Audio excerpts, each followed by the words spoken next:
मैं तो ये कह रहा सरकार को, अतीक भी सांसद था और यू भी सांसद है, ठोक क्यों ना देते। इनके पिछवाड़े में गुना है इतना सरकार के राज है इसके दौरे। और मैं ये कह रहा अगर तुम इसे भी ठोक दोगे, इसके भी गोली मार दोगे अतीक की तरह, तो थारी जान बच जाएगी, क्योंकि वो ले रहा बहुत सारे राज, सरकार के राज है इसके दौरे। नू कह रहा है आदमी, कह लगा अगर मैं बोला तो सैलाब बना दूंगा, बहुत सारे घर गिरेंगे। तो मैं बता देना चाह रहा है सरकार को, मगर थारी सीडी फोटो है इसके दौरे, और तुम एक बार इसे हटा कर देखो यहाँ से, और यू जाएगा तुरंत उत्तर प्रदेश सपा सरकार में शामिल होगा, जाएगा बहुत पहले बता रहा। और जिस दिन जाकर सपा में शामिल हो गया, भाजपा के सारे नेताओं की जितने हैं प्रधानमंत्री मुख्यमंत्री सबकी सीडी फोटो वायरल करेगा ये आदमी। और मैं बता रहा सरकार को, तुम्हें अपनी जान बचानी तो जो काम अतीक का करा वही करवा दो, जय श्री राम के नारे भी लगवा दो, और क्या है। क्योंकि भाई तुमने मासिक भी तो जय श्री राम के नारे लगवाए। भाई कोई बदमाश है, कोई डाकू है, कोई लुटेरा है, उसका कोई धर्म नहीं होता, क्योंकि नाम भी बदमाश आ गया।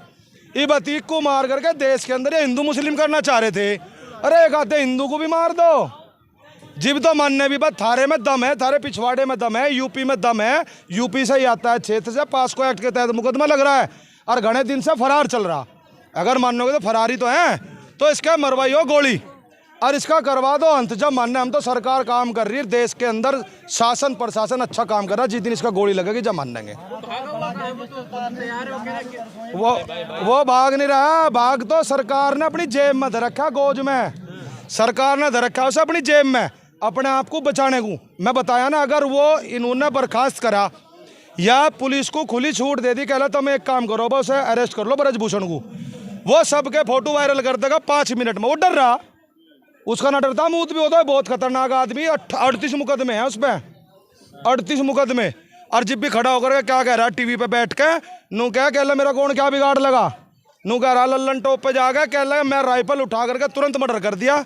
अब जब जौन सा आदमी टीवी के सामने कबूल कर रहा हो अकबर मैंने मर्डर कर रखा, और यह सरकार बिल्कुल कान पे जू ही नहीं रेंग रही, आकर कान बंद करके बंद बैठी। देश का प्रधानमंत्री के मुंह पे टेप लगी हुई है कारपोरेट की, हाथों में हथकड़ी है, कुछ न कुछ राज है।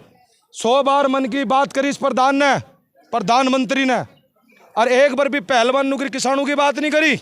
इससे बड़े दुर्भाग्य की क्या बात होगी। जी आप कह रहे हैं वो संसद जी फरार हैं, लेकिन अभी सुबह उन्होंने लाइव आके बोला है कि अरे लाइव तो कहीं से भी आ जा, फरार बदमाश नहीं आते कि हम गए थे उसके घरों, भाग्य नु कह रहे यहाँ ही नहीं गायब है, तुम कहा कह रहे यहाँ है। मैं बता तो रहा सरकार उसे बचाना चाह रही, अगर सरकार उसे बचाना नहीं चाहती पुलिस को एक बार छूट दे दो और उसे नु कह दो पुलिस को खुली छूट है, बिना डरे एक्शन लो, 5 मिनट के अंदर जेल के अंदर है, पुलिस धरती मत काट लो। माफियाओं की लिस्ट जारी करी है यूपी सरकार ने, उसमें इनका नाम यू माफिया क्यों नहीं है? 38 मुकदमे, वही तो कह रहा मर्डर कर रखा है, इसका मुकदमा इसका क्यों नहीं है? सरकार दोहरी राजनीति चलती है, सरकार तुम्हें हिंदू और मुसलमान में बांटने का काम करेगी, ठीक है, SC ST में और वैसे समाज में बांटने का काम करेगी। अब वहाँ देख लो मणिपुर में क्या हो रहा है, वहाँ तो हिंदू मुस्लिम नहीं है। हिंदू मुस्लिम क्यों हो रही वहाँ? हिंदू मुस्लिम तो नहीं हो रही, दलित वर्सेस दूसरा है, तो क्या दलित हिंदू नहीं है? वहाँ हिंदू ही तो मारे जा रहे दोनों तरफ से, और जब मारे जाके लगे इधर से मुसलमान इतने मार दिए, इतने हिंदू मर गए, ये हो गया। जब क्या है, यह सरकार दोहरी राजनीति चलती है, इसकी जो राजनीति है इसको समझना पड़ेगा। सरकार क्या काम कर रही, फूट डालो राज करो, पहले हिंदू मुस्लिम में बांटो, फिर दलित में बांटो। देश का प्रथम नागरिक कौन होता है? राष्ट्रपति। रामनाथ कोविंद राष्ट्रपति थे, मेरे सामने की बात थी, मैं वाराणसी गया था, उस समय वे वाराणसी मंदिर में पहुंचे, उसके बाद पूरे मंदिर को गंगा जल से धोया गया। क्या दलित समाज के लिए भेदभाव अच्छा है? हिंदू मुस्लिम की बात करेंगे, अगर कोई दलित आदमी मंदिर में जाएगा तो उसे पीट करके बाहर निकाल लेंगे? क्या ये एकता है देश की? क्या यह अखंडता है देश की?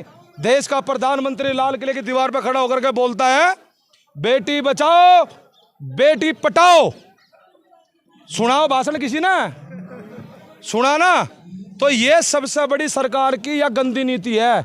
अब ये क्या काम कर रहे हैं, जितने बदमाश है, जितने डाकू है, जितने लुटेरे भाजपा में है, ऐसा पता नहीं कौन सा फार्मूला इनके दौरा है। आगे पीछे था देवे उंगा को और उंगा राष्ट्रभगत बन के निकट जा।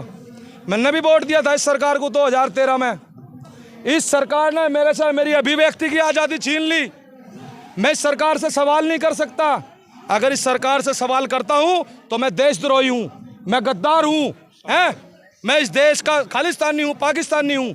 आज मैंने मंच के माध्यम से भी एक बात बताई और आज इन चैनलों के माध्यम से बता देना चाहता हूँ कि आज से 5000 वर्ष पहले महाभारत में द्रौपदी का चिरण हो रहा था।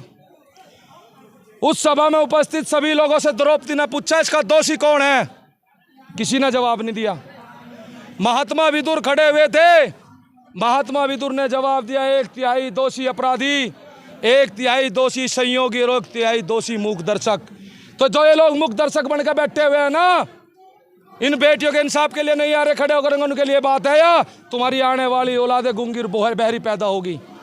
और देश में पहले भी आपने रामायण देखे होंगे, महाभारत देखे होंगे। रामायण भी एक नारी के सम्मान के लिए था, जो युद्ध लड़ा गया, लंका खत्म हुई।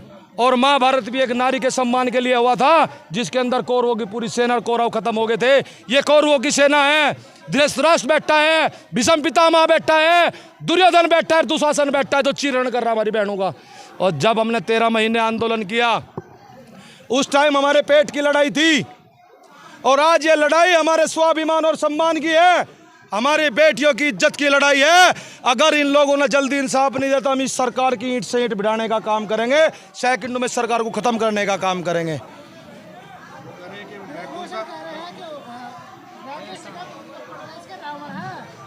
क्या है? और वो क्या है? वो क्या है? बक्कल तार देंगे साढ़े के, उसका कहते किसी और भूल में हो।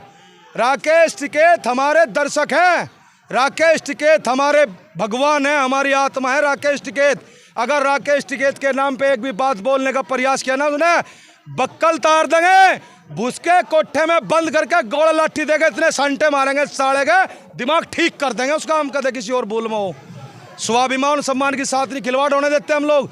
ये जो बच्चे बैठे हुए यहाँ, किसानों के बच्चे हैं, मजदूरों के बच्चे हैं, दलित के बच्चे हैं, ये जोड़ना चाह रहे कि एक बिरादरी के बच्चे हैं। यह सरकार की नीति है, फूट डालो, राज करो। यही तो सांसद जी के चाचा और ताऊ जो है माहौल खराब कर रहे हैं। चाचा ताऊ ना माहौल बचा रखा है, वो लोग सुरक्षित नहीं है। नहीं तो कान खोल के सुन ले सरकार, वे 5 लाख ट्रैक्टर भी यही है, 25 लाख किसान भी यही है। या तो सरकार ठीक कर ले अपने दिमाग को, अनस दिमाग को ठीक करना जाने, हम दिल्ली की सड़कों पर के बाद ट्रैक्टर तांडव करेंगे। आज पंचायत का फैसला आते ही हम लोग यही मिलेंगे। परसों जब बेटियों के ऊपर डंडे बरसाए गए, सबसे पहले मैं और मेरे साथी यहाँ पे आए, हम लोगों ने आवाज़ लगाई, चिल्ला चिल्ला कर मगा लिया, चिंता न करो, बच्चों के अंदर हौसला बढ़ गया। पुलिस ने हमें घेर लिया, इस गेट से हमें बाहर नहीं निकलने दिया, उस गेट से हमें आने नहीं दिया। और उसके बाद हमें अरेस्ट कर करके नज़दीक भी नहीं लेकर 33 किलोमीटर दूर कप्पा सेड़ा बॉर्डर पर ले जाकर हमें छोड़ा, सारी रात बंधक बना कर रखा। और उसके बाद सभी को सुबह छोड़ दिया, जो पार्टी के आदमी थे वैसे। हमें शाम के 4 बजे 14 घंटे बाद छोड़ा। क्यों छोड़ा?